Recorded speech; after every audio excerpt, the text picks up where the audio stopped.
Welcome back to Gundam HQ. Today we're going to be talking about all the possibilities involving DLC for the upcoming game ST Gundam G Generation Cross Rays, which is coming to PS4, Switch, and Steam sometime this year. Before we start though, if you aren't familiar with the game yet or haven't been keeping up with the announcements that have already been made, be sure to check out my previous videos on the game first to catch you up to speed. You can find a link to a playlist in the description or by clicking the card at the top of the screen. And now that we're all caught up, let's dive into what's new. As far as official news regarding DLC goes, we don't have much. However, we do have a short message from an interview with one of the members of the team bringing us Cross Rays. When asked if the game would have any DLC, this is what they said. We have no detailed plans for DLC currently, as there are already many units from the 4 worlds included, and we are already spending a lot of our time thinking of how to distribute them, so we haven't especially thought about DLC. So while we don't have any definite information regarding what we can expect when or if they decide to come out with DLC, we do know at least one thing. And that's that the team behind this game is approaching it maturely with respect for fans of the series.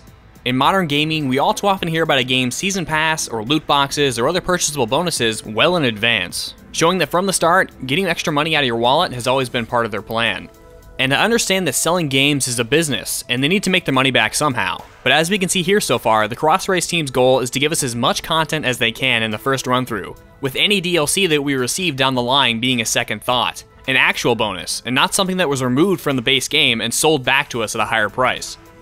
So regardless of how disappointed you might be that we don't have any definite information on the bonus missions or characters we'll be receiving, if anything at all, you can at least be happy with the fact that if you do pay for DLC for Cross Rays, you'll actually be paying for the time that went into creating it after the fact, and not paying to unlock it in a game it's already been built into. So in summary, the Cross Rays team has my full support so far, and it's not too often nowadays that I can say that, and I hope they at least have some of yours too. Now that we know how they'll be handling DLC in the future, if they decide to, we can dive into the fun part, which is speculating what we might receive.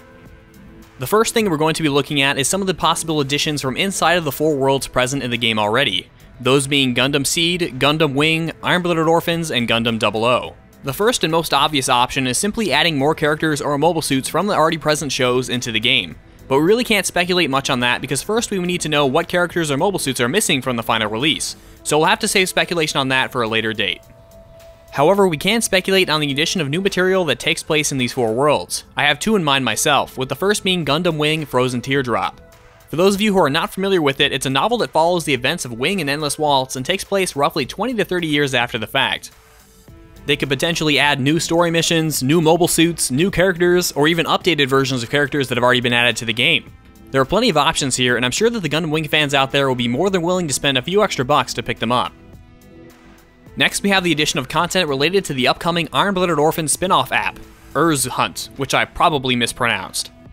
Either way, we could potentially see the same kind of treatment as what we've speculated here with Frozen Teardrop. And all things considered, it might be a good way to help advertise their new app.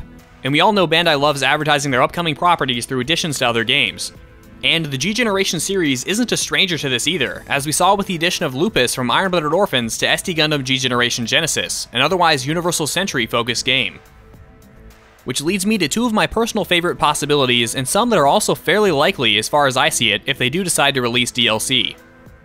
The first is less likely as it'll already have been released in both Japan and the West by the time the game comes out later this year. But I still think there's a decent chance of the addition of content related to Mobile Suit Gundam NT, the sequel story to Mobile Suit Gundam Unicorn.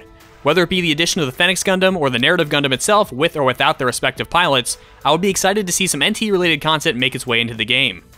And I do know this is a story from the Universal Century, but like I mentioned before with the Lupus and Genesis, which focused on UC stories instead of AU, this series does have a precedent of introducing some characters or mobile suits that are unrelated to the base game.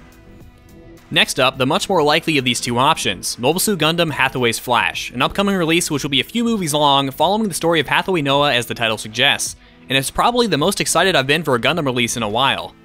I think it would be great to get some DLC featuring Hathaway and the Cassie Gundam, and/or Lane and the Penelope Gundam, which is one of my personal favorites.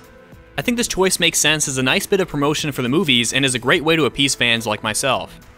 Those are the DLC that I can more realistically see happening, but that doesn't mean there aren't some other things that I want to see added.